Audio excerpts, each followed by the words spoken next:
Ginger Snaps follows sisters Bridget and Ginger, two outcast misfits who find their sisterly bond challenged by changes in Ginger's body. Strange hormones. Hair, where there was no hair before. And you get it, she's a werewolf. It's a werewolf thing. It's one of those things where they do werewolves for puberty. You get it.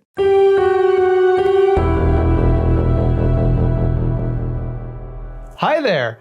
Whoa, been a while, huh? I've been finishing up my move to our new home, a haunted asylum for murder maniacs. Or at least it was shut down in the 80s, budget cuts. Thanks a lot, former Canadian Prime Minister Brian Mulroney. Anyway, you're not here for all that, you're here for Ginger Snaps! Not since The Howling 2, Your Sister is a Werewolf, has a film so thoroughly examined the question, what would it be like if your sister was a werewolf? And I only bring up The Howling 2 so that I can show you this picture of Christopher Lee wearing a hip, happening outfit. Turns out, not great. Being a werewolf will turn even the most sullen of teens into a lascivious murderer. And it'll give you acne, cause get it? Being a werewolf is like puberty. Get it? Menstruating is associated with moon cycles. Do you get it? I first saw Ginger Snaps when it was released in the year 2000. I would have been about 14 to 15 at the time, and back then, there was a pretty good chance minors could rent R-rated movies from Blockbuster, kids ask your parents, without anyone thinking anything was amiss. You just had to try your luck, and as a young horror fan, I would just take what I can get. And somehow, I managed to rent Ginger Snaps of all movies. You young horror fans don't get it. You can go online and expose yourself to whatever traumatizing shit you want.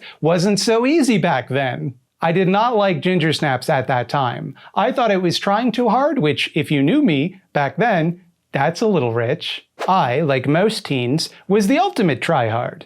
And I think some part of me enjoyed turning up my nose at this movie. I thought it was being shocking for the sake of being shocking, but in hindsight, what I think actually happened there is that I missed a lot of the humor of the movie. Over the years, people have spoken so glowingly about Ginger Snaps that I figured I must have gotten it wrong. And I have intended to rewatch it for years. And indeed, I did get it wrong. What I remembered as a self-serious, brooding shockfest is, in actuality, a really goofy, breezy horror comedy.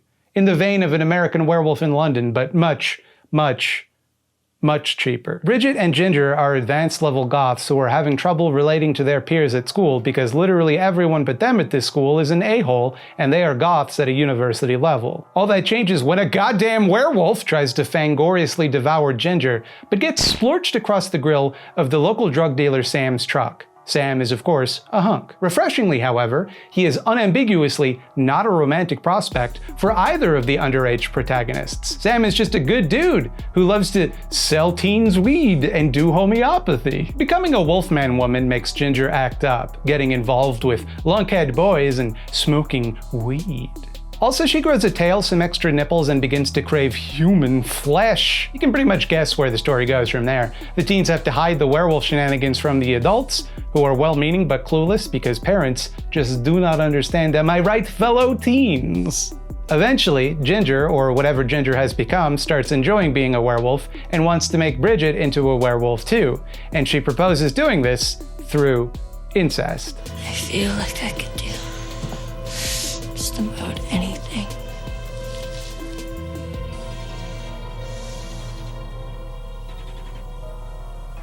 We're almost not even related anymore. Now, you're gonna have to take my word for it, but I think that the movie actually earns this. This is the part that I thought was shocking to be shocking when I watched it as a teen, but looking at it now, I think it pretty effectively communicates that Ginger has become a being of pure malevolent instinct. She's so far from who she was at the beginning that everything about her on a fundamental level has been altered. And also, it shows the lengths that Ginger is willing to go to maintain control over Bridget. Bridget's whole arc being that she just follows Ginger's lead and has no real independence to speak of. Fuck. All right, that's it. To your room. Gladly. Bridget, you are not connected at her wrist. I mean, the movie begins with Ginger demanding Bridget obey a suicide pact they both made when they were 8, and Bridget is like, yeah, okay, I guess. Ginger, if you think it's a good idea for us to commit suicide together, then I guess I will just go along with that. Suffice to say, it's not shocking to be shocking. It informs both characters and shows us how deeply the lycanthropy is affecting Ginger's mind. Also that despite it all, despite turning into a murderous werewolf, she still feels that toxic codependency. And that's why the main thing that drives Ginger to kill isn't just that the werewolf virus makes her enjoy it or makes her horny for killing, but because she's afraid of someone taking Bridget away from her. Now, even if their relationship isn't entirely healthy, especially towards the end of the movie, it is genuinely sweet how much these two take care of one another and seem to genuinely enjoy one another's company. The two leads have great chemistry together and feel like very natural friends. It just works. But enough of themes and characters. Who cares of such things? I know what you're all asking. You're all asking the same question I was asking for the whole fucking movie. I was waiting to get the answer to one simple, fundamental question. Do we get to see a big dumb werewolf puppet? And boy, do we ever. It's not the most believable effect, but it is so very charming. Look at this thing jump. Why did they leave that in the movie? I'm so glad they did, but why did they leave that in? The costume design in Ginger Snaps is outstanding in general. I'm not just talking about monster prosthetics though. I mean, come on, look at that. That's cool. I love how Ginger has one white eye and one normal eye, which is both a wolf thing and reflective of the duality of the character is struggling with at that point in the movie. Great stuff, fun. What a fun little costume piece. But just like the clothes people wear. They're all so good, like every character dresses in a way that instantly communicates everything you need to know about them. Look at how Ginger is dressed here, and then look at how she's dressed here. Both of those outfits look like something that the same character would wear, but also communicate the transformation she is going through without it having to be spelled out for the audience. Look at their mom dresses. Look at her little Halloween earrings. By looking at those earrings, you know everything you need to know about that character.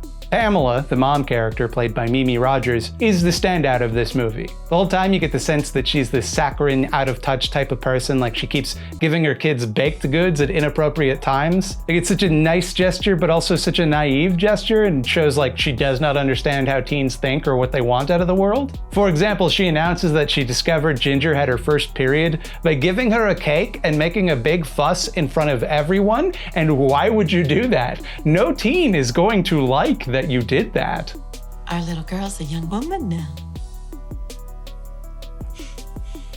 But then she has a little monologue after discovering one of the bodies that Ginger left behind, about how she'll light the house on fire and bring the girls on the run with her. First thing tomorrow, I'll let the house fill up with gas and I'll light a match. What? We'll start fresh, just as girls. It'll be fun.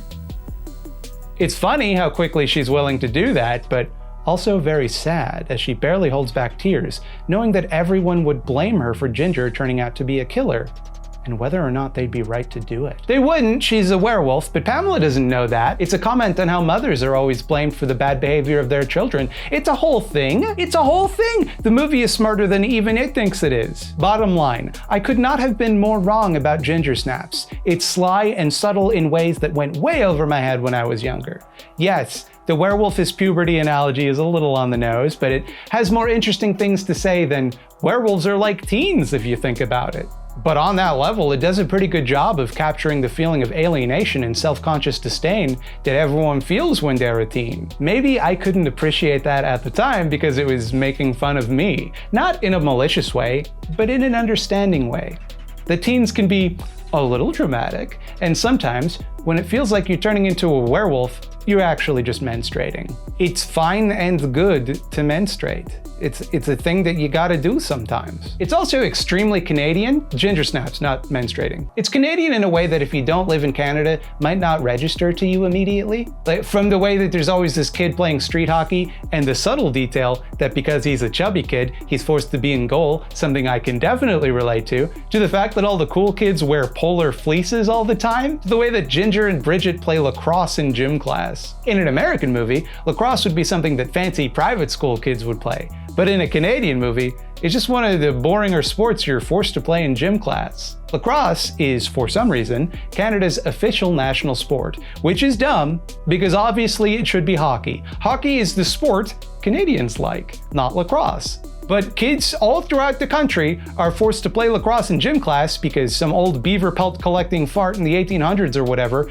declared it would forever be our thing because they liked it. They just liked lacrosse. And they said, okay, that's this whole landmass that we stole. That's gonna be their thing. They're gonna like it too, probably forever. Also, be warned if you choose to watch this one, a lot of dogs get killed. This movie can't go 10 minutes without killing a dog. Werewolves, it seems, exist almost exclusively on a diet of dogs. If you're sensitive to dog murder, give this one a pass. Seriously, did cats make this movie? It's fucked up. Why so many dogs get killed? A werewolf kind of is a dog. I wouldn't think that dogs would be their cuisine of choice. All right, that ought to do it. Bobby Duke started a channel that Mildew thought of when there was high on marijuana edibles, and I'm a Babadook. Hey Bobby, it's me. Oh, hey Mildew, Squarespace is an all-in-one platform that you can use. No, we're not doing an ad read. Sorry, force of habit. What can I do you for? I think I'm done over here. I just sent you the footage for the Ginger Snaps review if you could take a look at it. Oh, excellent, excellent. And I'm assuming you mentioned at some point the Howling 2, your sister's a werewolf? Yeah. That's great, that's great, that's great. And when you brought that up, you of course mentioned Christopher Lee's crazy sunglasses, right? Yeah, of course, it's the only reason you'd ever bring it up. That's why you're the best in the business, Mildew. And I hesitate to even ask this. I don't want to question your process, but you did of course mention that in many territories, the title of The Howling 2, Your Sister is a Werewolf, is instead The Howling 2, Sturba, Werewolf Bitch, right? Fuck!